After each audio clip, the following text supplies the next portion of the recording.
अलग सोचो, think differently. एक आदमी बहुत गरीब परिवार से था।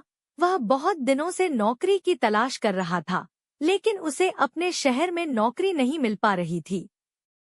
ऐसे में उसने दूसरे शहर में नौकरी तलाश करने का फैसला किया।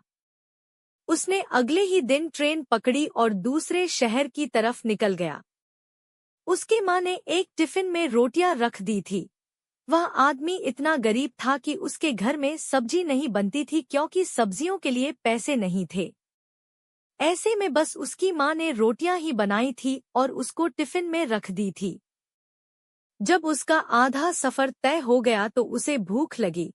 उसने टिफिन निकाला और रोटियां खाने लगा। जिस तरह से वह रोटियां खा रहा था, उसके आसपास बैठने वाले लोग उसे देख रहे थे। वह पहले रोटी तोड़ता, फिर टिफिन में घुमाता जैसे कि उस टिफिन में सब्जी हो, फिर निवाला बनकर अपने मुंह में डालता। ऐसा लग रहा था कि मानो रोटी के साथ सब्जी भी खा रहा है।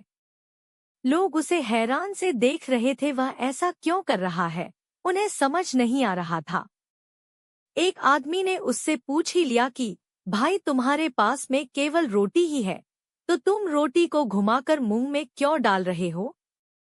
उस आदमी ने जवाब दिया कि हाँ, मेरे पास केवल रोटी ही है, लेकिन इस खाली टिफिन में रोटी घूमर में यह सोचकर खा रहा हूँ कि मैं रोटी के साथ अचार भी खा रहा हूँ। दूसरे व्यक्ति ने पूछा, क्या इससे उसे आदमी को अचार का स्वाद आता है?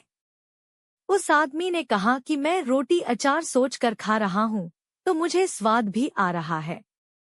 जब उसके आसपास बैठने वाले लोगों ने यह बात सुनी तो एक आदमी बोला कि अगर सोचा ही था तो आचार्य क्यों सोचा?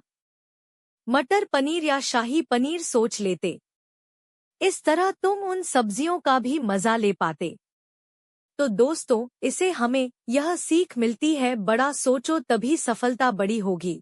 अगर आदमी के सपने बड़े होंगे तभी सफलता भी बड़ी होगी। इसके लिए आदमी को बड़ा सोचा होगा।